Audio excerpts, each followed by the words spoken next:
കൂടി നീയില്ലെങ്കിൽ ഒരുപാട് നീയില്ലെങ്കിൽ നിന്നെ ഓർമ്മകളില്ലെങ്കിൽ ഒരുപാട് പാട്ടുകളിൽ ആ വരി കണ്ടിന്യൂസ്ലി വന്നിട്ടുണ്ട്. നീയില്ലെങ്കിൽ അതെന്താണ് നീയില്ലെങ്കിൽ? അന്ന് നീ ഇല്ലായിരുന്നെങ്കിൽ ഞാൻ ഉണ്ടാവില്ലായിരുന്നു, അല്ലെങ്കിൽ എൻ്റെ പാട്ടുണ്ടാവില്ലായിരുന്നു. തുമ്പി കല്ലെടുക്കും, കണിയാൻ തുമ്പി കല്ലെടുക്കുമ്പോ നമുക്ക് തമാശയാണ്. പക്ഷെ ചിറക് ഇങ്ങനെ അടിക്കുമ്പോ നമുക്ക് കാണാൻ രസമാണ്. പക്ഷെ വേദന കൊണ്ടാണ് ചിറകടിക്കുന്നത്. എന്നിട്ടും അതെടുക്കാണ്. കല്ലെടുക്കും കണിത്തുമ്പിയെ പോലെ ഒരുപാട് നോവുകൾക്കിടയിലും പുഞ്ചിരി ചിറക് വിടർത്തുന്നതാണ്. അതെന്തൊരു ഭാവനയാണ്. പക്ഷെ ഈ അടുത്ത് ഫേസ്ബുക്കിൽ സോഷ്യൽ മീഡിയകൾ അതിലെടുത്തിട്ട് എൻ്റെ മകളോട് പറഞ്ഞു കൊടുക്കാൻ പറ്റാത്ത 2 വരികൾ എന്ന് പറഞ്ഞിട്ട് കാണിക്കുന്നത് കണ്ടു. മണ്ണോളം നീ സഹിക്കാൻ പഠിക്കും, നീ ക്ഷമിക്കാൻ പഠിക്കും, നീ അമ്മയോളം നീ സഹനം എന്ന് പറയുന്നത് അമ്മയ്ക്കാണ് എപ്പോഴുള്ളത്. അതെ, ആദ്യം മുതൽക്കേ ആണ്. പ്രതികരിക്കേണ്ടടുത്ത് സ്ത്രീ പ്രതികരിക്കും എന്ന് വെച്ച് ക്ഷമയും സഹനവും പഠിക്കാൻ പാടില്ല എന്ന് ഇപ്പോഴത്തെ കുട്ടികളോട് പറഞ്ഞു കൊടുക്കുന്നത്. ആ സഹിച്ച സഹനത്തിൽ നിന്നാണ് ആ ഇത് വരുന്നത്, പ്രതികരണ ശേഷി വരുന്നതും അവിടെ നിന്നായിരിക്കണല്ലോ.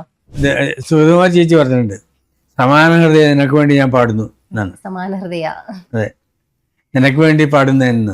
നമ്മുടെ ഫീലിങ്സ് ഇങ്ങനെ എഴുതി വെച്ചിരിക്കുന്നത് കാണുമ്പോൾ അത് നമ്മുടെ തന്നെ ജീവിതമാണ്. ഏറ്റവും കൂടുതൽ ഇപ്പൊ തിരുമേനിയാണ് എഴുതിയതെങ്കിലും അത് എന്റെ സ്വന്തമാണെന്നാ തോന്നുന്നത് എനിക്ക്. തിരുമേനിയെക്കാളും സ്വന്തമാകുന്നത് നമ്മുടെ ആവുന്നത്. വണ്ണാത്തിപ്പുഴയുടെ തീരത്ത് അവിടെ നിന്ന് വന്നിട്ട് പിന്നെ അങ്ങോട്ട് തിരുവാതിരയിൽ ശ്രീ പാർവതിയായി, ആ ഒരു 2 എൻഡിങ്ങിലേക്ക് വരുന്നത് ആ എഴുത്തുന്ന സമയത്ത് അങ്ങനെ ഒരു ടൂണാണെന്ന് അറിയായിരുന്നു സ്വാമിക്ക്. നമസ്കാരം തിരുമേനി. യാതൊരു മുഖവിരകളും ഇല്ലാണ്ട് മലയാളികൾക്കെന്നല്ല ലോകം മുഴുവൻ അറിയപ്പെടുന്ന കൈതപ്രം സാറാണ് നമ്മുടെ ഒപ്പം ഉള്ളത്. എനിക്ക് ഷോട്ടിന് താങ്കൾ റെഡി ആയിട്ടും എനിക്ക് ആ വരവല് മാറിയിട്ടില്ല. ഞാൻ ചെറുപ്പം മുതലേ അത്രയും വലിയ ഫാനാണ്.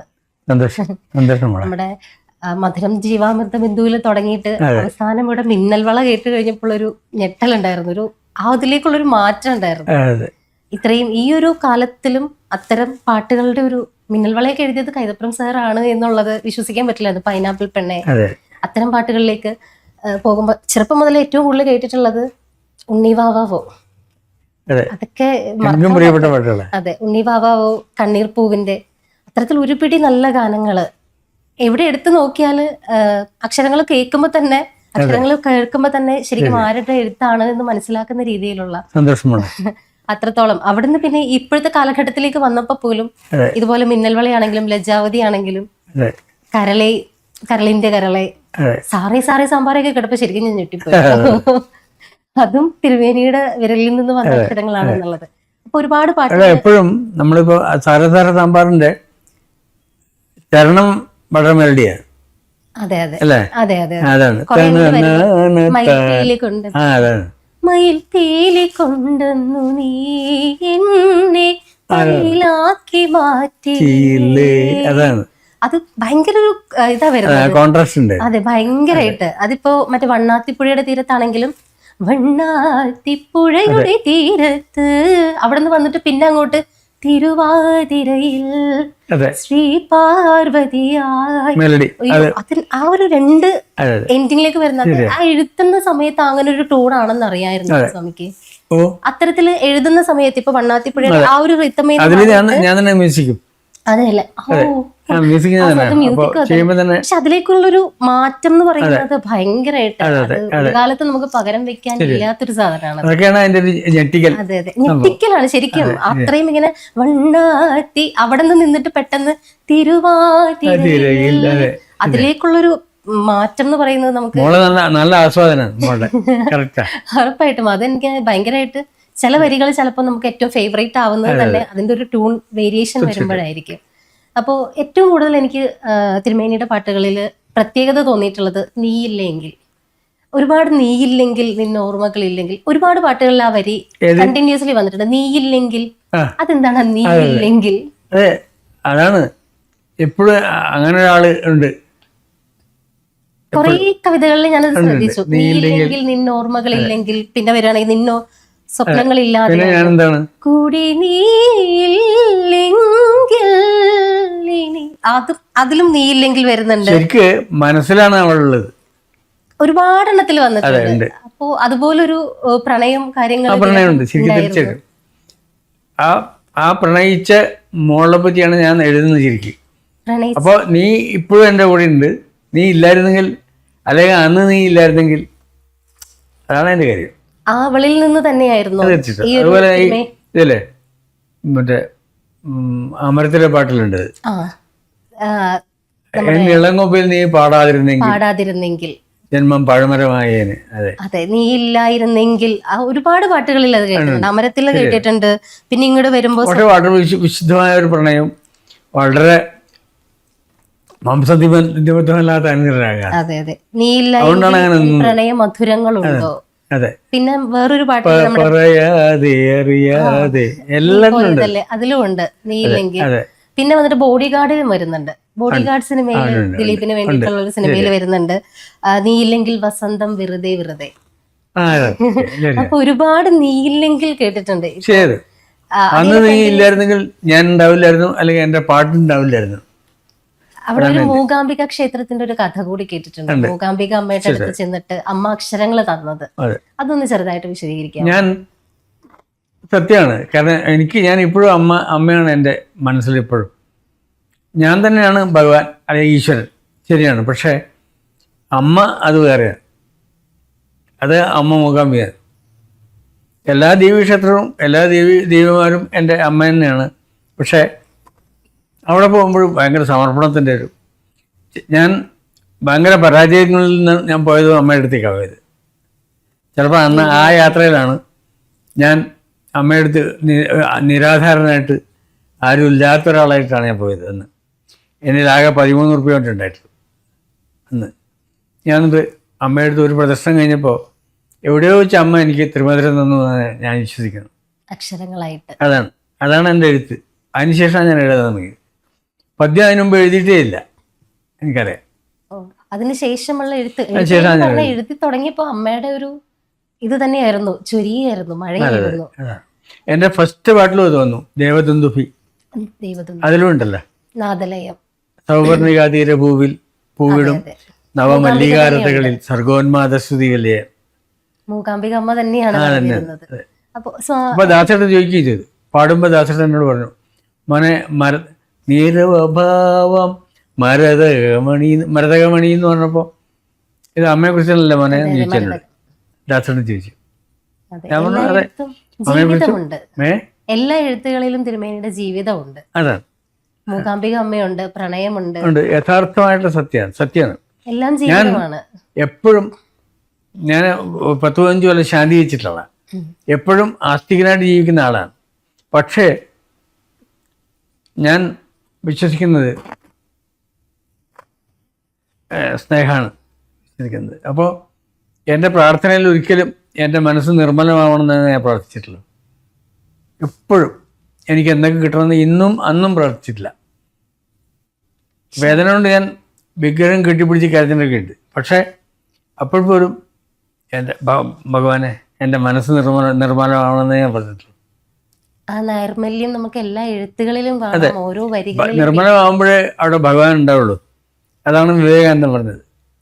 നീ ആദ്യം ചെയ്താൽ അത് ശുദ്ധിയാക്കി വെക്ക്, വീടും ശുദ്ധിയാവാതെ അവിടെ വരില്ലല്ലോ അമ്മ. അതിനുവേണ്ടിയാണ് ഞാൻ നിർമ്മലമാക്കണമെന്ന് ഞാൻ പ്രാർത്ഥിച്ചിട്ടുള്ളൂ. അപ്രതീക്ഷിതമായിട്ട് എനിക്ക് അമ്മ എല്ലാം തന്നിട്ടുണ്ട്. ആ അമ്മയുടെ ഒരു സാന്നിധ്യം ഉണ്ട് ശരിക്കും എല്ലാ പാട്ടുകളിലും. ഇപ്പൊ നമ്മള് ഒരുപാട് കാര്യങ്ങൾക്ക് വരുമ്പോ മറ്റേ അഗ്നിസാക്ഷി ആ ഒരു സിനിമയ്ക്കകത്ത് വരുമ്പോ അതില് അദ്ദേഹം പറഞ്ഞതായിട്ട് പറഞ്ഞു കേട്ടിട്ടുണ്ട്. ആ ഒരു വരിയില് കഥ പോലും ആ സമയത്ത് തിരുമേനിക്ക് അറിയില്ല, പക്ഷെ ആ ഒരു വരിയില് സിനിമയുടെ മൊത്തം കഥയും ഉണ്ടെന്ന് പറയുന്നത്. ഇനി എത്ര ഋതുക്കളെ കൈകൂപ്പണം, ജന്മം ഇനി എത്ര ദൂരം പോകണം. ആ നായിക എന്താണോ വാർത്തിങ്കൾ ഉദിക്കാത്ത, അതാണ് അവളുടെ ജീവിതമാണ്. വാർത്തിങ്കൾ ഉദിക്കാത്ത വാസന്തരാത്രിയിൽ എന്തിനാണ് അഷ്ടമംഗല്യം, എന്തിനീ അഷ്ടമംഗല്യം. ആ സമയത്ത് ശരിക്കും ഭർത്താവ് വരികയില്ല അങ്ങോട്ട്. കാരണം അന്ന് ഈ ചെറിയമ്മ മരിച്ചത് പലയില അല്ല, ആ വ്രതമാണ് ഒരു കൊല്ലം.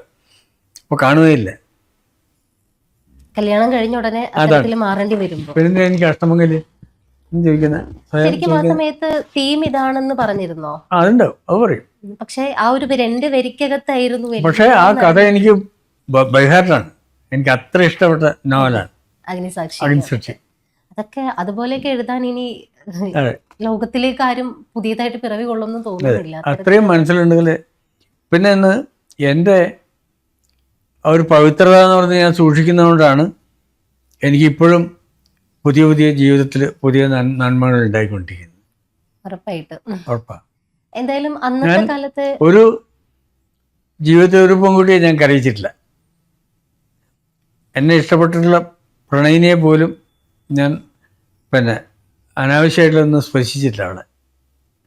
അതാണ്, അതിനുവേണ്ടിയല്ല എൻ്റെ പ്രണയം, അത് അല്ല ആഗ്രഹം. പിന്നെ അത് തിരുമേനിയുടെ പല ഇന്റർവ്യൂസിലും ഞാൻ അത് കേട്ടിട്ടുണ്ട്. ഇത്തരം ഇപ്പോഴത്തെ കാലത്തെ എഴുത്തുകളിൽ ചില കവിതകളിലെ മോശം പദപ്രയോഗങ്ങൾക്കെതിരെ താങ്കൾ പ്രതികരിക്കുന്നതായിട്ട് കണ്ടിട്ടുണ്ട്. അല്ല, ഞാൻ ഒരിക്കലേ ഒരു ദ്വയാർത്ഥ പ്രയോഗമോ അല്ലെങ്കിൽ ഏതെങ്കിലും പാട്ടില്ല, ഒരിക്കലില്ല. ഒരു പെണ്ണിനെ അപമാനിക്കുന്ന ഒരു വാക്കുണ്ടാവില്ല. സപ്പോർട്ട് ചെയ്യുന്ന സമേതം കാണാൻ പറ്റുന്നതായിരിക്കണം പാട്ടിലെ വരികൾ. അതെ, തീർച്ചയായിട്ടും. അതെനിക്ക് തോന്നുന്നു ഇപ്പോഴത്തെ ഒരു ജനറേഷനിലെ കുട്ടികൾക്ക് ആ ഒരു റാപ്പും കാര്യങ്ങളും നോക്കുമ്പോൾ പണ്ടത്തെ ഒരു ആൾക്കാരെ എടുത്ത് നോക്കിക്കഴിഞ്ഞാൽ നമുക്ക് അതിനകത്ത് വരികളായിരിക്കും ഏറ്റവും നമുക്ക് ഉള്ളിലേക്ക് തറഞ്ഞു കയറുന്നത്. ഇപ്പൊ പാതിരാമഴയിലെ കൂരിരുൾ ചിമിഴിൽ ഞാനും മൗനവും മാത്രം, അത്തരം ആ ഒരു വരിയിൽ നമ്മൾ വീണു പോകും. ചിലപ്പോൾ നമ്മുടെ ജീവിതവുമായിട്ട് ഏറ്റവും അടുപ്പമുള്ള വരികളായിരിക്കും. എപ്പോഴും അങ്ങനെ ആയിരിക്കണം. ജീവിതം ഇല്ലെങ്കിൽ പിന്നെ സിനിമ എല്ലാവരും അനുഭവിച്ചിട്ടുണ്ടാവും. ഒരു തവണയെങ്കിലും കടന്നു പോയ ഒരു സന്ദർഭം ശരിക്കും ആ പാട്ടുകളിൽ ഉണ്ടാവും. അങ്ങനെയാണ് ആ പാട്ടുകൾ ഏറ്റവും നമ്മുടെ ഫേവറേറ്റ് ആവുന്നത്. അതുകൊണ്ടാണ് ജീവിതവും മനുഷ്യനും ഞാനും എല്ലാം ചേർന്നിട്ടുള്ളതാണ്. ആ സിനിമയിലെ കഥാപാത്രങ്ങളും ഞാനും ഒക്കെ ആ പിന്നെ പാഥേയത്തിലെ കവിത പോലെ ശ്രദ്ധിച്ചിട്ടുണ്ടേ? പാഥേയത്തില് നമ്മുടെ അല്ലേ, പിന്നെ എന്താണ്, പാപിയാണ് അച്ഛൻ പക്ഷേ ഇതല്ല എന്ന് പറഞ്ഞിട്ട് മോളെ നിന്നെ ഓർക്കാതെ ഞാൻ ഒരു രാത്രി ഉറങ്ങിയിട്ടില്ല, നിന്നെ ഊട്ടാതെ ഞാൻ ഒരു രാത്രി ഒരിക്കലും ഭക്ഷണം കഴിച്ചിട്ടില്ല എന്നൊരച്ഛൻ അയാൾക്ക് വേണ്ടി പറയുന്ന ആ കഥാപാത്രത്തിന് വേണ്ടി. അതിൽ ഞാനും ഉണ്ട്.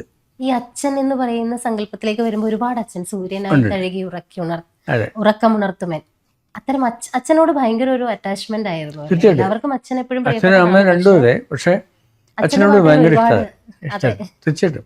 താരാട്ടുപാട്ടുകളും ഒരുപാട്, ഉണ്ണിവാവ മുതൽ ഇങ്ങോട്ട് നോക്കിക്കഴിഞ്ഞാൽ ഒരുപാട്. മുകിലിൻ മകളെ, അതിലെ മുകിലിൻ മകളെ കേൾക്കുന്നവർക്ക് മഴത്തുള്ളിയാണോ ശരിക്കും ആ മുകിലിന്റെ മകളായിട്ട് പെയ്യുന്നത്? ഉണ്ണിവാവക്ക് മോള് പറഞ്ഞില്ലേ, ചില വരികളുണ്ട്. ഉവാവ് മാറുവാൻ നാമം ജപിക്കണം, നല്ലവനാകണം. ഉവാവ് മാറുവാൻ നാമം ജപിക്കണം, നല്ലവനാകണം. അയ്യോ, അത് കുഞ്ഞു മക്കൾ, എനിക്കൊരു മോളുണ്ട്, 8 വയസ്സുണ്ട്. അതാണ് ആ ഭാഷ, ആ പാട്ടെങ്ങനെ കുഞ്ഞിന് വേണ്ടിയാണ് ഞാൻ എഴുതുന്നത്. അത് ശരിക്കും കുട്ടികളുടെ ഭാഷ. ഉവാവ് വരാണ്ടിരിക്കാൻ വേണ്ടിട്ട് നമ്മൾ കുഞ്ഞുമക്കളുടെ ഭാഷയാണ് അത്. കുഞ്ഞുമക്കൾ ഉണ്ടാവുന്ന അമ്മമാരുടെയും ഭാഷയാണ്. അമ്മമാരൊരു 2 കൊല്ലത്തോളം പറയുന്ന ഭാഷ മറ്റുള്ളവർക്ക് മനസ്സിലാവാത്തൊരു ഭാഷയായിരിക്കും ഈ ഉവാവും തമ്പായി, അത്തരം ഭാഷകളെല്ലാം. ആ വാത്സല്യത്തോട് പറയുന്ന ഞാനും അതെ. മറ്റേ ഇതില്ല, പിന്നെ അമ്മ കൊമ്പിട്ട് കിട്ടിയ ആറ്റുനോറ്റുണ്ടായൊരുണ്ണി, ആറ്റുനോറ്റുണ്ടായൊരുണ്ണി എന്നൊക്കെ പറയുന്നത് അതിനകത്ത് സ്നേഹം കൊണ്ടൊരു തോണിയുണ്ടാക്ക് കാലത്തിനറ്റത്ത് പോകാം. അത് പറയുന്നത് ഏറ്റവും നമുക്ക് മക്കളോട് ഏറ്റവും പറഞ്ഞു കൊടുക്കേണ്ടത് ഇത് തന്നെയാണ്. ശരിക്കും കുഞ്ഞുങ്ങൾക്ക് കൺവേ ചെയ്യേണ്ട ഒരു കാര്യമാണ്. അതെ, അതിനപ്പുറത്തേക്ക് സ്നേഹത്തിലും വലുതായിട്ടൊന്നും നമുക്ക് സമ്പാദിക്കാനില്ല. ഒരു കുഞ്ഞിന് അച്ഛനമ്മമാര് പറഞ്ഞു കൊടുക്കേണ്ട ഒരു വരി തന്നെയാണ്. പക്ഷെ ഈ അടുത്ത് ഫേസ്ബുക്കിൽ സോഷ്യൽ മീഡിയകൾ അതിലെടുത്തിട്ട് എൻ്റെ മകളോട് പറഞ്ഞു കൊടുക്കാൻ പറ്റാത്ത 2 വരികൾ എന്ന് പറഞ്ഞിട്ട് കാണിക്കുന്നത് കണ്ടു.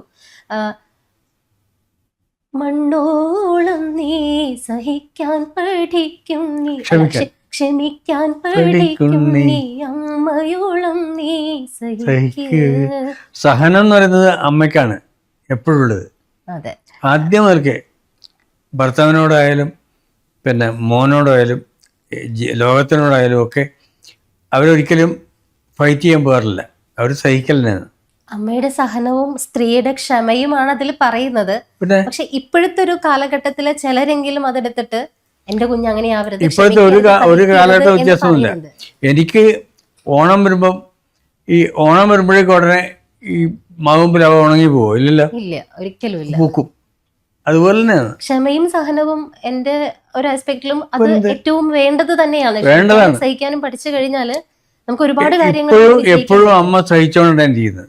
പക്ഷെ ഇപ്പോ ഇവനെ പോലുള്ള ഈ ന്യൂജൻ പറയുന്ന ആളുകളുണ്ടാവും, അവനെ സഹിക്കുന്നത് അമ്മയാണ്.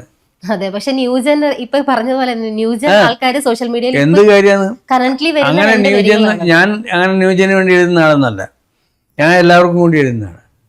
അതുകൊണ്ട് എനിക്കതിലൊന്നും അതൊക്കെ 5 മിനിറ്റ് കൊണ്ട് എഴുതിയ പാട്ടാണ്. ഇങ്ങനെ എഴുതിക്കൊണ്ടിരിക്കുകയായിരുന്നു. പിന്നെ പിറ്റേ ദിവസം രാവിലെ റെക്കോർഡിംഗ് ആണ്. അപ്പോൾ ഞാനും ജയരാജും ഞാനാണ് മ്യൂസിക്കും. അപ്പോൾ ഞാൻ തന്നെ തീരുമാനിക്കേണ്ടത്. അപ്പോൾ ജയരാജൻ ഞാനും കൂടി പാമ്പൂര് ഹോട്ടലിൻ്റെ പുറത്തെ തിണ്ണയുടെ മുകളിൽ ഇരിക്കുന്നിട്ടാണ്, അയ്യോ തിരുവനന്തപുരം രാവിലെ റെക്കോർഡിംഗ് ഇല്ലേ, ചിത്രയോട് പറഞ്ഞിട്ടുണ്ട്, ഓർക്കസ്ട്ര പറഞ്ഞിട്ടുണ്ട്. ഞാൻ പിന്നെ ഓർക്കസ്ട്ര ഒന്നും ഇല്ല അതിനകത്ത്, ലൈവ് അത്രേ ഉള്ളൂ, ലൈവാണ്. നമുക്ക് അങ്ങനെയുള്ള താരാട്ട് മതി. ചിത്രം ഒന്നും പാടിക്കൊള്ളു, ലൈവായി പാടിക്കൊള്ളുന്നു പറഞ്ഞു. എന്നിട്ട് അവിടെ ഇരുന്നിട്ട് എഴുതിയതാണ് അതെല്ലാം. അപ്പോൾ എഴുതുമ്പോൾ തന്നെ ട്യൂൺ ഉണ്ടായി, അതപ്പോൾ തന്നെ റെക്കോർഡ് ചെയ്ത് ഞാൻ ആ ട്യൂൺ അപ്പോൾ തന്നെ റെക്കോർഡ് ചെയ്തതാണ്. അല്ലാതെ വേറെ അതിനു വേണ്ടി റൂമുകൾ പോലും എടുത്തിട്ടില്ല. ഉറപ്പായിട്ടും അതൊക്കെ എൻ്റെ മനസ്സിലുള്ളത്. എൻ്റെ അമ്മയാണ് അത്, അല്ലാതെ ഈ ന്യൂജൻ അമ്മയല്ല. ന്യൂജൻ അമ്മമാരോട് എനിക്കും പറയാനുള്ളത് തന്നെയാണ്. ഞാനും ഇല്ല, അമ്മയായ ന്യൂജനല്ല, അമ്മ പഴയതായി. അല്ല, ഞാനൊരു അമ്മ തന്നെയാണ്. ഉറപ്പായിട്ടും എന്റെ കുഞ്ഞിനോട് ആ വരി തന്നെ പറഞ്ഞു. അങ്ങനെ അമ്മയ്ക്ക് മാറാൻ പറ്റും? ഒരിക്കലും മാറാൻ പറ്റില്ല. സഹനവും ക്ഷമയും പഠിച്ചു കഴിഞ്ഞാൽ എന്റെ മോൾക്ക് വേറെ എല്ലാം തരണം ചെയ്യാൻ നമുക്ക് പറ്റും എന്നുള്ളൊരു വിശ്വാസം എനിക്കുണ്ട്. എന്റെ സീത രാമനെ ചോദ്യം ചെയ്യുന്ന ആളാണ്. രാമന്റെ മുമ്പെന്നാണ് സീത അന്തർധാനം ചെയ്യുന്നത്. അതില് മറ്റേ രാമായണ സീതായണത്തിൽ പറഞ്ഞില്ലേ, അങ്ങയുടെ മടിയിൽ മാത്രമേ സീത ഉറങ്ങിയിട്ടുള്ളൂ, സങ്കല്പവാദോത്മങ്ങളിൽ ഉറങ്ങിയിട്ടുള്ളൂ, അല്ലാതെ അങ്ങ് തിരിതിരിക്കണ്ട. അതാണ് ഉറങ്ങിയുള്ളൂ. അപ്പോൾ ഇയാൾ ഓരോന്ന് ആരെങ്കിലും പറയുന്നിട്ട് കാട്ടിലേക്ക് വെക്കുക, പിന്നെ അഗ്നി ചാടിക്കുക ഒക്കെ ചെയ്തു കഴിഞ്ഞിട്ട് പിന്നെയും ഇതന്നെയാണ് സ്ഥിതി. അതിന് പ്രതികരിച്ച അമ്മയാണ്, അതിന് പ്രതികരിച്ച ഭാര്യയാണത്. ആണ് പ്രതികരിക്കേണ്ടടുത്ത് സ്ത്രീ പ്രതികരിക്കും എന്ന് വെച്ച് ക്ഷമയും സഹനവും പഠിക്കാൻ പാടില്ല എന്ന് ഇപ്പോഴത്തെ കുട്ടികളോട് പറഞ്ഞു കൊടുക്കുന്നത്. ആ സഹനത്തിൽ നിന്നാണ് ആ ഇത് വരുന്നത്, പ്രതികരണ ശേഷി വരുന്നതും അവിടെ നിന്നായിരിക്കണമല്ലോ. പ്രതികരിക്കാൻ സത്യത്തിന് നേരെ പ്രതികരിക്കാൻ, സത്യത്തിന്റെ അവസ്ഥയിൽ പ്രതികരിക്കാൻ പറ്റണം എന്നുണ്ടെങ്കിലും പ്രതിരോധമാണ്. അതെ, പ്രതിരോധം സഹനം ഉണ്ടെങ്കിലേ വരുള്ളൂ. ഉറപ്പായിട്ടും അതാണ് അത്തരത്തിൽ ഒരുപാട് വരികൾ. ഇപ്പൊ എന്റെ പേഴ്സണൽ ഫേവറേറ്റ് ആയിട്ടുള്ള ഒരു പാട്ട് തന്നെയാണ് ആറ്റുനൂറ്റുണ്ടായിരുണ്ണി. അത് ഈ 5 മിനിറ്റ് കൊണ്ട് എഴുതിയെന്ന് പറയുന്നത് എനിക്ക് അത്രേ ഉള്ളൂ. 5 മിനിറ്റ് ഇങ്ങനെ ഒന്നും ഒരു കറക്ഷൻ ഇല്ല, ഇങ്ങനെ എഴുതിയിട്ട് ഇതൊക്കെയാണ് നമുക്ക് രാവിലെ പോകാം. കുഞ്ചുന്ന കിങ്ങിണി കെട്ടിത്തരാമമ്മ, ആ വരികളൊക്കെ ഏറ്റവും കൂടുതൽ എന്റെ മനസ്സിലിങ്ങനെ ഒഴുകുന്ന സാധനം. ആ വരികളൊക്കെ ഒരിക്കലും ഹൃദയത്തിൽ നിന്ന് പറഞ്ഞു പോവാത്ത വരികൾ. എന്റെ അമ്മ യുവതി തന്നെ, അതൊക്കെ ശരിയാ, പക്ഷെ അവരമ്മയാണ്. ഞാൻ അമ്മമാരെയൊക്കെ ഒരേപോലെ നോക്കുന്നത്, അവരെയൊക്കെ ഞാൻ സ്നേഹത്തോടെ നോക്കുന്നത്. ഒരു ഉദാഹരണം പറഞ്ഞാൽ, ഒരു വസ്ത്രം വാങ്ങാൻ വകയില്ലാതെ ബ്രാഡാതെ പോകുന്ന കുട്ടികളെ ഞാൻ കണ്ട് സങ്കടം എനിക്കുണ്ടാവുന്നത്. ഞാൻ ഒരിക്കലും അവിടെ നോക്കുമ്പോൾ എനിക്ക് കണ്ണ് നിറയുന്നുണ്ട്. ഇല്ലാഞ്ഞിട്ടല്ലേ അങ്ങനെ നടക്കുന്നതെന്ന് തോന്നാൻ. ഉറപ്പായിട്ടും അതാണ് മനുഷ്യൻ. സ്ത്രീയുടെ ഇതുപോലെയുള്ള പിന്നെ അതാണ് മനുഷ്യൻ, അല്ലാതെ അനാവശ്യമായി നോക്കുന്നതല്ല. അമ്മിഞ്ഞപ്പാല് മണക്കുന്നത് തന്നെ ആയിരിക്കണം മനുഷ്യൻ. പിന്നല്ലാണ്ട് നമുക്കത് അംഗീകരിക്കാൻ പറ്റില്ല, വേറെ ഒന്നും അംഗീകരിക്കാൻ പറ്റില്ല. അമ്മയുടെ പാല് കുടിച്ച് വളർന്ന ഒരാൾക്കും സ്ത്രീയെ വേറൊരു രീതിയിൽ പിന്നെ ഒരിക്കലും ഒന്നും ആലോചിക്കാൻ പറ്റില്ല, അങ്ങനെ ആലോചിക്കാൻ പറ്റില്ല. നോക്കുന്നവന്റെ കാഴ്ചപ്പാടിന്റെ കുഴപ്പമാണ്. പിന്നെ ഒരു എനിക്കൊരു യാതൊരു സംശയമില്ല. സംശയാത്മാ വിനശതി എന്നാണ് ഗീത പറഞ്ഞിരിക്കുന്നത്. സംശയം ഇല്ല, എനിക്ക് സംശയമില്ല. സ്നേഹിക്കുക, സ്നേഹം മാത്രമേ ഉള്ളൂ ശാശ്വതമായിട്ടുള്ളത്. എനിക്ക് എഴുതാനും പറയാനും അതേ ഉള്ളൂ, ഇനി വരുന്ന തലമുറയോട് പറയാനും അതേ ഉള്ളൂ. ഞാൻ സംസാരിക്കാൻ പോലും എനിക്ക് പറ്റാത്ത ഒരാളാണ് ഇപ്പം. ഒരു പകുതി മുഴുവൻ തളർന്നിട്ട് 15 കൊല്ലമായി. ഞാൻ എന്നിട്ടും കൂട്ടാക്കിയില്ല. 15 കൊല്ലമായിട്ട് പകുതി തളർന്നിട്ട് ഞാൻ ഇപ്പോഴും പാട്ട് എഴുതിക്കൊണ്ടിരിക്കുന്ന ആളാണ്. ഒന്നിനും എനിക്കൊരു പ്രശ്നമില്ല.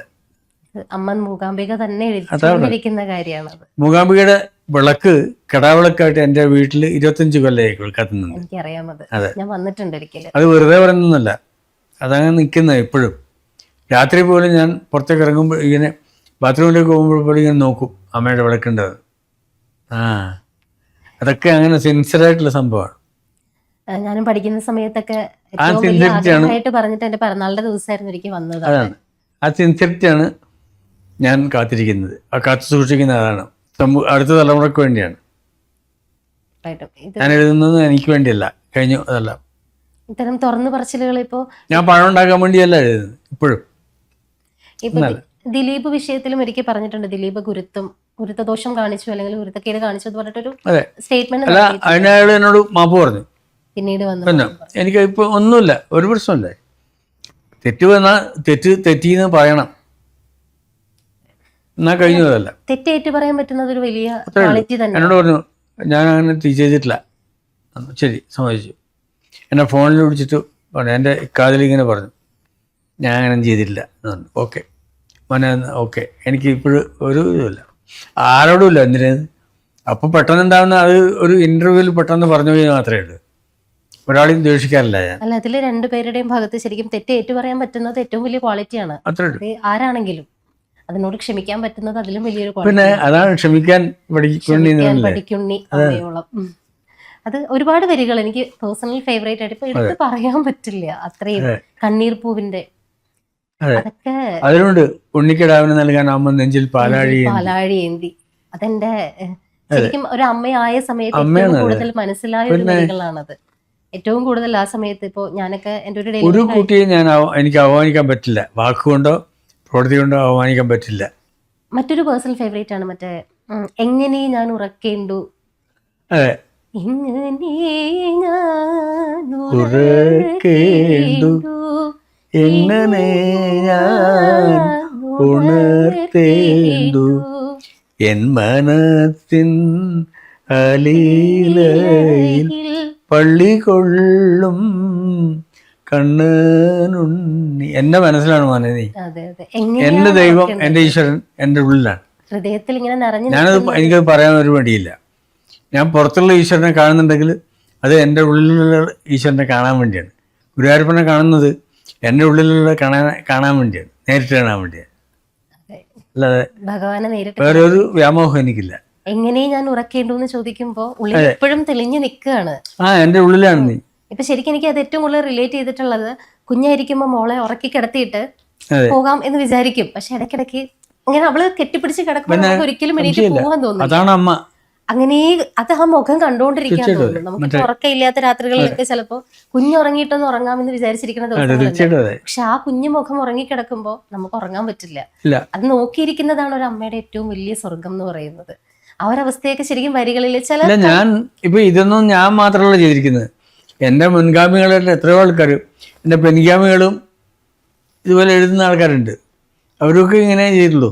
ഇതിൽ ഏറ്റവും വലിയൊരു പ്രത്യേകത എന്ന് വെച്ചാൽ നമ്മൾ എല്ലാ മനുഷ്യന്മാർക്കും തോന്നുന്ന ഫീലിങ്സ് ആണ് ഇതൊക്കെ. പക്ഷെ ആ ഫീലിങ്ങിനെ ഒരു കവിതയാക്കി ചെറിയ 2 വരികളിൽ കൂടെ ആ ഒരു ഫുൾ നമ്മുടെ ജീവിതം പറഞ്ഞു വെക്കുമ്പോൾ നമ്മൾ തന്നെ അത്ഭുതപ്പെട്ടു പോകും. അതാണ് എനിക്ക് എഴുത്തുകാരോടുള്ള ഏറ്റവും വലിയൊരു ബഹുമാനം. പെയ്തു തോരാൻ കണ്ണീരില്ല. ആ വരികളൊക്കെ മൊത്തം വരുന്നത് പാട്ടുപാടാൻ ഈണമില്ല, പെയ്തു തോരാൻ കണ്ണീരില്ല, മാമഴയായി നീ ഉണരാൻ മാമയിലായി ഞാൻ. അതെ, അത് കുഞ്ഞുറങ്ങുമ്പോ എണീറ്റ് വരാൻ വേണ്ടിട്ട് അടുത്ത കളി കാണാൻ വേണ്ടിട്ട് നമ്മൾ ഇങ്ങനെ നോക്കിയിരിക്കും. ഞാൻ മനുഷ്യർക്ക് വേണ്ടി എഴുതുന്നത്, ഹൃദയമുള്ള ആൾക്കാർക്ക് വേണ്ടി എഴുതുന്നത്, അല്ലാതെ ഹൃദയമില്ലാത്തവർക്ക് യുക്തി കൊണ്ട് ചിന്തിക്കുന്നവർക്ക് വേണ്ടിയുള്ള അല്ല എന്റെ കവിത, എന്റെ പാട്ട്. ഹൃദയം കൊണ്ട് ആസ്വദിക്കുന്ന ആൾക്കാർക്ക് മാത്രമേ ആവശ്യമുള്ളൂ. ഉറപ്പായിട്ടും അത് ശരിക്കും നമ്മളുടെ യാതൊരു സംശയമില്ല. ആ ഒരു ഫീലിംഗ് ആ വരികളിൽ കൂടെ കേൾക്കുമ്പോൾ, അത് മനോഹരമായിട്ടുള്ള ഒരു ഈണത്തിൽ കേൾക്കുമ്പോൾ അത് പറഞ്ഞറിയിക്കാൻ പറ്റാത്തതാണ് ശരിക്കും.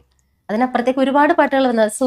നമ്മുടെ ഉണ്ണിവാവയിൽ എനിക്ക് ഏറ്റവും ഇഷ്ടം ഒരു കണ്ണായി സൂര്യൻ ഉറങ്ങ്, മറുകണ്ണായി തിങ്കൾ ഉറങ്ങ്, എന്നുണ്ണി കണ്ണൻ ഉറങ്ങാൻ മൂലോകം മുഴുവൻ ഉറങ്ങ്. എന്റെ കുഞ്ഞിനോട് അതന്നെ സ്നേഹം. അതെ, ഈ ഒരു പാട്ടിന്റെ ഇതിൽ ഇത് വരുമ്പോഴത്തേനും ജയചന്ദ്രൻ സാറിന്റെ മറ്റൊരു പാട്ടുണ്ടല്ലോ, ഒന്നിനെ നീ ശ്രുതി താഴ്ത്തി, അത് ആ പാട്ടിനകത്തും ഇതേ ഒരു കോൺസെപ്റ്റ് വരുന്നുണ്ട്. എന്റെ കുഞ്ഞിന് ഉറങ്ങാൻ വേണ്ടിയിട്ട് മിണ്ടല്ലേ, ഒന്നിനെ നീ ശ്രുതി താഴ്ത്തി പാടുക പൂങ്കുയിലെ എന്നോമൽ ഉറക്കമാണേ ഉച്ചത്തിൽ മിടിക്കല്ലേ നീ മനോഹരമേ സാധ്യപാട്ട സ്വച്ഛ ശാന്തം എന്നോമൽ അല്ല ഞാൻ അവരൊക്കെ ഇത് എഴുതുമ്പോ എനിക്കത് എഴുതാൻ കഴിഞ്ഞില്ലോ എന്ന് ഞാൻ ആലോചിക്കാം.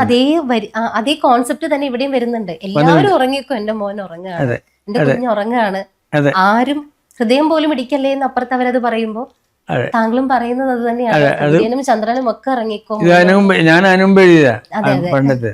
ആ രണ്ട് കോൺസെപ്റ്റ് എന്ന് പറയുന്നത് നമ്മള് അമ്മമാർ ഏറ്റവും കൂടുതൽ വിചാരിക്കുന്ന ഒരു കാര്യം തന്നെയാണ്. കുഞ്ഞുറങ്ങുമ്പോ അടുത്തുനിന്ന് ഏതെങ്കിലും ഒരു സൗണ്ട് കേട്ട് കഴിഞ്ഞാൽ നമ്മൾ അവരെ ഏറ്റവും കൂടുതൽ ശപിക്കുന്നത് അവരെയായിരിക്കും. അല്ല, ഞാൻ പറയാറുണ്ട്, അന്ന് പിന്നെ രാജീവ് ജിയൊക്കെ ഭരിക്കുന്ന കാലത്ത്, അന്ന് എൻ്റെ ദീപു ചെറിയ മോനാ. അപ്പോൾ രാജീവ് ഗാന്ധി പുറത്തു നിന്നപ്പോഴും ഞാൻ തുറക്കൊല്ലേക്ക് പോകുന്നത് എന്ന് പറയാറുണ്ട്, എൻ്റെ ഭാര്യയോട് പറയാറുണ്ട്. അതെ, സത്യം. ആ സമയത്ത് നമ്മളൊരു സ്പൂൺ അപ്പുറത്ത് വീണ് കഴിഞ്ഞാൽ നമ്മള് സ്പൂൺ ഇടുന്നവനെ ചീത്ത പറഞ്ഞു പോകുന്ന അവസ്ഥയിൽ. തീർച്ചയായിട്ടും. പക്ഷെ അതൊക്കെ ഇങ്ങനെ വരികളിൽ കാണുമ്പോൾ സുഖം എന്ന് പറയുന്നത് അതാണ്. സ്നേഹമാണ് നമ്മളെ, വേറെ ഒന്നുമില്ല ഇത്.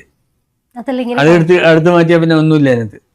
ഉറപ്പായിട്ടും. ഇപ്പൊ കണ്ണീർ പൂവിന്റെ ആണെങ്കിലും വരികൾ തന്നെ പറഞ്ഞാലും തീരില്ല. ഇതൊക്കെ എങ്ങനെ ഈ കയ്യിൽ നിന്ന് വരുന്നു, ഹൃദയത്തിൽ നിന്ന് വരുന്നു എന്നുള്ളത് അത്ഭുതമാണ്. ശരിക്കും മുന്നിലിരിക്കുന്ന ആൾ അത്ഭുതമാണ് എനിക്ക് ഇപ്പോഴും. സന്തോഷം. സത്യം, എനിക്കത് ചിരി ഇങ്ങനെ സന്തോഷം കൊണ്ടാണ് പലതും ചോദിക്കാൻ പറ്റാണ്ട് ഇങ്ങനെ ഓവർ റിയാക്ട് ചെയ്തു പോകുന്നത്. ഞാന് പല വരികളും പാതിരാമഴയിലെ വരികളാണെങ്കിലും ഓരോ വരികളും പാടുന്നുണ്ട്, ഇത് ആസ്വദിക്കുന്നുണ്ട്. കറക്റ്റാ. എനിക്ക് ഒരുപാട് ഇഷ്ടമുള്ള വരികളാണ്. എന്റെ പേഴ്സണൽ ഫേവറേറ്റ് ഒരു 10 പാട്ടെടുത്താൽ അതിൽ 9 തിരുമേനിയുടെ തന്നെയായിരിക്കും. അതിൽ തർക്കം. ആസ്വാദനം വേണം, സ്നേഹം. സമാന ഹൃദയം. സുഗതകുമാർ ചേച്ചി പറഞ്ഞിട്ടുണ്ട്, സമാന ഹൃദയം നിനക്ക് വേണ്ടി ഞാൻ പാടുന്നു എന്നാണ്. സമാന ഹൃദയ. അതെ, നിനക്ക് വേണ്ടി പാടുന്ന. നമ്മുടെ ഫീലിങ്സ് ഇങ്ങനെ എഴുതി വെച്ചിരിക്കുന്നത് കാണുമ്പോൾ അത് നമ്മുടെ തന്നെ ജീവിതമാണ്. ഏറ്റവും ഇപ്പൊ തിരുമേനിയാണ് എഴുതിയതെങ്കിലും അത് എന്റെ സ്വന്തമാണെന്നാ തോന്നുന്നത് എനിക്ക്. തിരുമേനിയെക്കാളും സ്വന്തമാകുന്നത് നമ്മുടെ ആവുന്നത് തീർച്ചയായിട്ടും ഒരു അമ്മയ്ക്ക് വേണ്ടിയിട്ട് ഏറ്റവും കൂടുതൽ എഴുതിയിട്ടുള്ളതെന്ന് എനിക്ക് തോന്നുന്നു. അമ്മ മനസ്സറിഞ്ഞുകൊണ്ട് എഴുതിയിട്ടുള്ള ഒരാളാണ്. അമ്മ എനിക്ക് അത്ര ഇഷ്ടമാണ്. അച്ഛന്റെ സൂര്യനായി തഴുകിയുറക്കമുണർത്തുമൻ, അതുമൊക്കെ എന്നുമേൻ പുസ്തകത്താളിൽ മയങ്ങുന്ന നന്മതൻ പീലിയാണ് അച്ഛൻ. കേൾക്കുമ്പോ പിന്നെ ഈ തുമ്പി കല്ലെടുക്കും, കണിയാൻ തുമ്പി കല്ലെടുക്കുമ്പോ നമുക്ക് തമാശയാണ്. പക്ഷെ ചിറക് ഇങ്ങനെ അടിക്കുമ്പോ നമുക്ക് കാണാൻ രസമാണ്. പക്ഷെ വേദന കൊണ്ടാണ് ചിറകടിക്കുന്നത്. എന്നിട്ടും അതെടുക്കാണ്. കല്ലെടുക്കും കണിത്തുമ്പിയെ പോലെ ഒരുപാട് നോവുകൾക്കിടയിലും പുഞ്ചിരി ചിറക് വിടർത്തും എന്നാണ്. അതെന്തൊരു ഭാവനയാണ്. അതൊന്നും ആലോചിക്കാതെ കേട്ടോ. ഇങ്ങനെ എൻ്റെ അച്ഛനുണ്ട് എൻ്റെ ഉള്ളില്. പിന്നെ ആ അച്ഛൻ തന്നെയാണ് ഞാൻ. നമ്മള് ചെറുപ്പത്തിൽ ഒരുപാട് തുമ്പീനെ കൊണ്ട് കല്ലെടുപ്പിച്ചിട്ടുള്ള ആളുകളാണ്.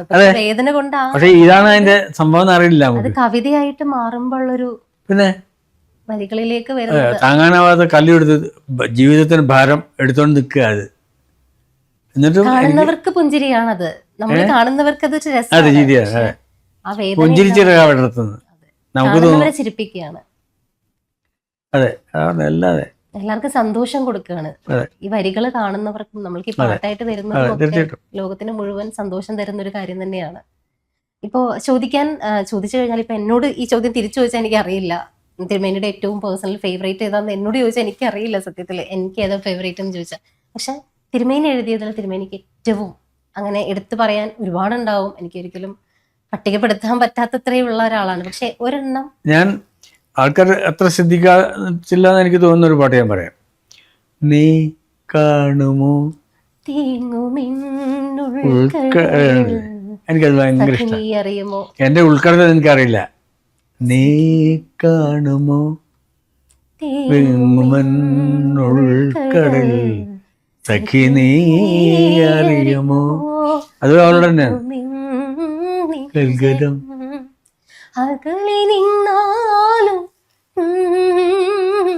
ഓർമ്മ വന്നൻ മിഴി നിറഞ്ഞു. അയ്യോ, ഞാനത് ഒരുപാട് ശ്രദ്ധിച്ചിട്ടുള്ള പാട്ടാണ്.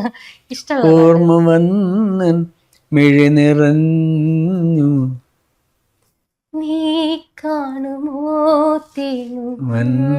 ഉൾക്കടൽ. ഭയങ്കര ഇഷ്ടപ്പെട്ട പാട്ടാ അത്. ശരിക്കും എനിക്കും ഇഷ്ടമാണ് കേട്ടോ ആ പാട്ടത്തിൽ. അത് ടഫ്, എഴുതാനൊക്കെ ഭയങ്കര ടഫാ. ട്യൂണിന് എഴുതിയതൊക്കെ അനുസരിച്ച് പാട്ട് എന്ന് പറയുമ്പോഴേ ചെറിയ വരികൾ ഒറ്റ അക്ഷരമായിട്ട് ഭയങ്കര ബുദ്ധിമുട്ടാ.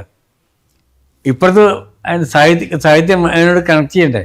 ഈ സാഹിത്യത്തിൽ പോവുകയാണെങ്കിലും കുഴപ്പമില്ല, ഈ ഒറ്റ വരികളിൽ 2 വരികളിൽ വീട് ഭയങ്കര ബുദ്ധിമുട്ടാണ്, ട്യൂണിന് ഭയങ്കര ബുദ്ധിമുട്ടാണ്. അത് ശരിക്കും ജാസി ഗിഫ്റ്റ് ഒരിക്കൽ പറഞ്ഞ് ഞാൻ കേട്ടിട്ടുണ്ട്. സാറിന്റെ ഏറ്റവും വലിയൊരു സംഭാവനയായിരുന്നു കുഞ്ഞു വരികള്, കുഞ്ഞു വാക്കുകൾ കണ്ടുപിടിക്കാൻ ഭയങ്കര പാടാണ്. പക്ഷെ അതിൽ ഏറ്റവും കൂടുതൽ കോൺട്രിബ്യൂട്ട് ചെയ്തിട്ടുള്ള ആള്, ഏറ്റവും കൂടുതൽ ജാസി ഗിഫ്റ്റിനെ സഹായിച്ചിട്ടുള്ള ആള് മീൻ സാറാണ്. ഒത്തിരി അദ്ദേഹം പറഞ്ഞു കേട്ടിട്ടുണ്ട്.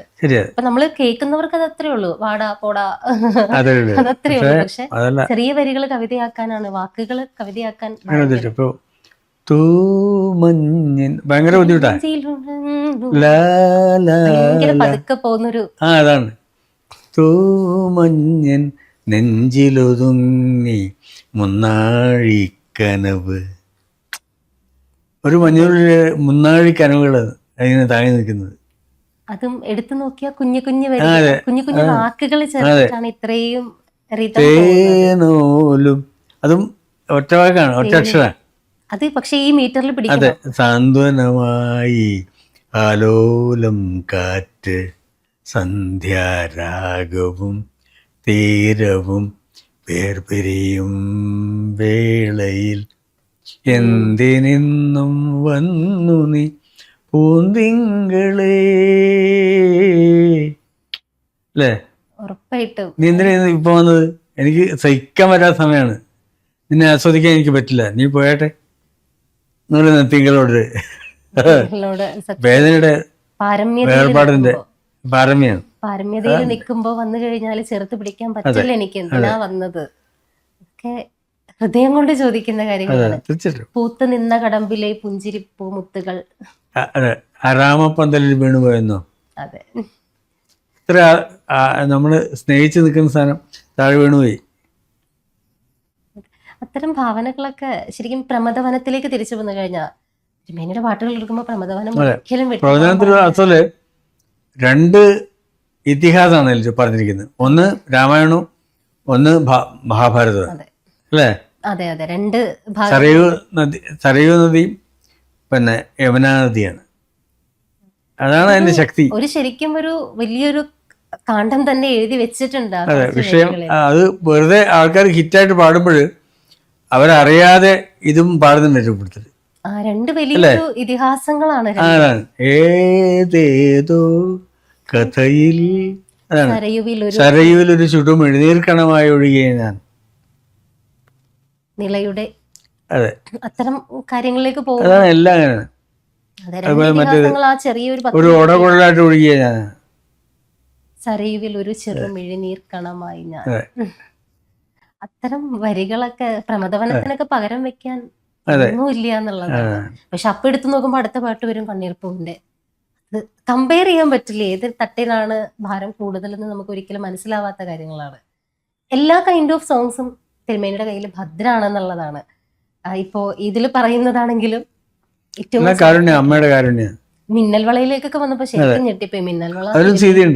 മിന്നൽ വള ശരിക്കും തിരുമേനി എഴുതിയതാണെന്ന് ഒരിക്കലും വിശ്വസിക്കാൻ പറ്റില്ലായിരുന്നു. സാറേ സംഭാറയൊക്കെ അത് തന്നെ. അത് കേൾക്കുമ്പോഴും ഹ്യൂജ് ഡിഫറൻസ് ആണ് മറ്റേതിൽ നിന്ന് വരുന്നത്. പക്ഷെ അതൊക്കെ അത്രയും സോഫ്റ്റ് ആണ്. തിരുമേനി ടച്ച് വരുന്നത് അവിടെയാണ്. ഭയങ്കര ഒരു മാധുര്യമുള്ളതാണ്, സ്വീറ്റാണ്. ഇപ്പോഴും ഞാൻ എന്റെ മനസ്സ് സൂക്ഷിക്കുന്നുണ്ട്. ആ മനസ്സിന് ഒരു കളങ്കവും ഞാൻ വരുത്തിയിട്ടില്ല. അത് വരികളിൽ അറിയാം കൃത്യമായിട്ടും. ഒരിക്കലും ഒരു ഡബിൾ മീനിങ് ഇല്ലാത്ത റാപ്പ് സോങ്സ് ഒക്കെ ഒരുപാട് വഷളത്തരം തന്നെ മക്കളെ അത് കേൾക്കാൻ സമ്മതിക്കണം. ഇപ്പോ പേരെടുത്ത് പറഞ്ഞ് വിമർശിക്കാമല്ലോ. ഇപ്പൊ കല്യാണി സോങ്സ് എന്നൊക്കെ പറഞ്ഞ് വരുന്ന പാട്ടുകള് കുഞ്ഞുങ്ങൾക്ക് ഇഷ്ടമാണ്. പക്ഷെ അതിങ്ങനെ പാടുമ്പോ ഞാൻ തന്നെ എന്റെ മുളക് പാടുമ്പോഴത്തേനും ഞാൻ കുഞ്ഞ് പാടുമ്പോ അത് വേണ്ട. അപ്പൊ അവള് ചോദിക്കുന്ന അതെന്താ കുഴപ്പം, അവൾക്ക് അറിയില്ല അതിന്റെ അർത്ഥം എന്താണെന്ന്. പക്ഷെ കുട്ടിക്ക് ആ ട്യൂണിൽ അവള് പാടുന്നത് നിന്റെ അരക്കെട്ടിൽ അരഞ്ഞാണം, അത്തരം വരികളൊക്കെ വരുമ്പോ അത് അച്ഛൻ്റെ അമ്മയുടെ മുന്നിൽ പാടുമ്പോ ആവശ്യമില്ലാത്ത കാര്യങ്ങൾ. അത് കുഞ്ഞു വായിന്ന് അതല്ല കേൾക്കാൻ നമ്മൾ ആഗ്രഹിക്കുന്നത്. കുഞ്ഞു മോള് പറയാൻ ആഗ്രഹിക്കാത്ത വരികളാണ്. ആ കുട്ടികൾക്ക് അറിയില്ല അത് എന്താണെന്ന് അറിയാത്ത പ്രായത്തിൽ അവരത് ഉറച്ചു പോവാണ്. പക്ഷെ അവിടെയാണ് ശരിക്കും രാമായണം കേൾക്കാതെയായി പൊന്മൈനകൾ മിണ്ടാതെയായി ആ പാട്ടിലേക്കൊക്കെ വന്നു കഴിയുമ്പോ ശരിക്കും വാത്സല്യം കാറ്റിൻ ഹൃദയം. അതിലും ഇതുപോലെ ഇതുണ്ട്, മറ്റേ താരാട്ടുണ്ട്, ഉണ്ണിവാവ മനോഹര അല്ല താമരക്കണ്ണൻ ഉറങ്ങി. അതെ, അതിലും എല്ലാം ഉണ്ട്. കണ്ണും നീ എത്ര വളർന്നു പോയാലും അമ്മയെ മറക്കരുത്. ഉവാവ് മാറുവൻ ആ വരി വരുന്നത് അതിനകത്താണ്. അതിലാണിത്. അതെ. ആ പാട്ട് ശരിക്കും താമരക്കണ്ണൻ കേട്ടുറങ്ങാത്ത കുട്ടികൾ അതുപോലെ തട്ടകത്തിലുണ്ട്, അല്ല തട്ടകത്തിൽ ഉണ്ട്, അല്ല വേറെ ഉണ്ട്. ജയരാജൻ്റെ ഈ ഒരു താലോലം അതിൽ പാട്ടുണ്ട്. അതെ അതെ, കണ്ണേ ഉറങ്ങുറങ്ങ് പിന്നെ വരുന്നത്. അതെ അതെ, അതിലുണ്ടല്ലേ. കുഞ്ഞേ ഉറങ്ങുറങ്ങ് കണ്ണനെ കണ്ട് കണ്ട് ചിരിച്ചുകൊണ്ടോ മനമുത്തുറങ്ങ്. അയ്യോ, ഏറ്റവും ഫേവറേറ്റ്, എനിക്കറിയില്ല ഏതൊക്കെയാ ഫേവറേറ്റ് എന്നുള്ളത്. എല്ലാം ഫേവറേറ്റ്സ് ആണ്. എല്ലാ താരാട്ട് പാട്ടുകൾ കേൾക്കുമ്പോ ശരിക്കും ചാഞ്ചാടി ആടി ഉറങ്ങൊക്കെ കേൾക്കുമ്പോ കോലത്തെത്തുമ്പോ അവിടം എന്തൊരു രസമെങ്കിൽ അവിടെ പാൽക്കാവടിയുണ്ട്, അരികെ പായസപ്പൊടിയുണ്ട്, അവിടെ കാത്തു കാത്തുറങ്ങയിരിപ്പുണ്ട്. അയ്യോ, അത് ഏറ്റവും എല്ലാം ഉണ്ട്. പക്ഷെ നിന്നെ കാത്തു നിൽക്കുന്ന ഒരു അമ്മയുണ്ട് അവിടെ. അതെ, അമ്പൂറ്റിയെ നീ കണ്ടോണ്ടുറങ്ങുമ്പോ അത്ര വരികളിലേക്ക് വരുമ്പോ അതിൽ തന്നെയാണ് മുകിലിൻ മകളെ വരുന്നതെന്ന് തോന്നുന്നു. മുകിലിൻ മകളെ പാട്ട് അതിൽ തന്നെ വരുന്നത്. അതാണ് മുകിൽ മകളെ. ശരിക്കും ആ കുഞ്ഞിനെ ഏതൊക്കെ രീതിയിലാണ് ഒരമ്മയ്ക്ക് വാഴ്ത്താൻ പറ്റുന്നത്. ഒരിക്കലും നമുക്ക് ഏറ്റവും പറഞ്ഞു തീരാൻ പറ്റാത്തത് നമ്മുടെ ഒരു മഴത്തുള്ളിയാണ്, പക്ഷെ അത് മുകിലിന് മകളാണ്. അത്രയും മോളിൽ നിന്നാണ് മുകിലിൻ മകളെ. അയ്യോ, അവിടെ നിന്നേ വരികയാണ്. അവിടെ നിന്ന് വന്ന് ശരിക്കും ഏറ്റവും നമുക്ക് വർണ്ണിക്കാൻ പറ്റാത്തത് ശരിക്കും നമ്മുടെ മക്കളെ തന്നെയായിരിക്കും. അമ്മയെ സംബന്ധിച്ചിടത്തോളം പറയാൻ നമുക്ക്, അമ്മയാണ് ഈ ലോകത്തെ ഏറ്റവും വലിയ സങ്കല്പവും സത്യവും. അമ്മയാണ് ഈശ്വരനും, അമ്മയാണ് അമ്മ, മൂകാംബിക. എനിക്ക് എല്ലാം ഒരു വ്യത്യാസമില്ല. ഒരമ്മയെ ഞാൻ ചെറുതായിട്ട് കാണൂല. അമ്മമാരെപ്പോഴും ന്യൂജൻ ആണെങ്കിലും മറ്റതാണെങ്കിലും ഏതാണെങ്കിലും അമ്മ എന്ന് പറയുന്നത് ഒന്നേ ഉള്ളൂ. തീർച്ചയായിട്ടും നന്മയുടെ വാക്കുകളാണ് ഞാൻ കേൾക്കാൻ ആഗ്രഹിക്കുന്നത്, നന്മയുടെ വാക്കാണ് ഞാൻ പറയാൻ ആഗ്രഹിക്കുന്നത്. എനിക്ക് ഈ ചാനലിലൂടെ പറയാൻ ഞാൻ ആഗ്രഹിക്കുന്നതും മോള് ഇങ്ങോട്ട് ആവശ്യപ്പെട്ടതും ഒക്കെ അതാണ്. തീർച്ചയായിട്ടും ഒരു നന്മയുടെ സമ്മേളനമായിരിക്കണം ഈ ചാനലിലെ വർത്തമാനം എന്ന് ഞാൻ വിശ്വസിക്കുന്നു. എല്ലാവർക്കും എൻ്റെ സ്നേഹം അറിയിക്കുന്നു, മോൾക്ക് പ്രത്യേകിച്ച്. ശരി, തീർച്ചയായിട്ടും നന്ദി സ്വാമി, ഒരുപാട് നന്ദി. ശരി മോളെ.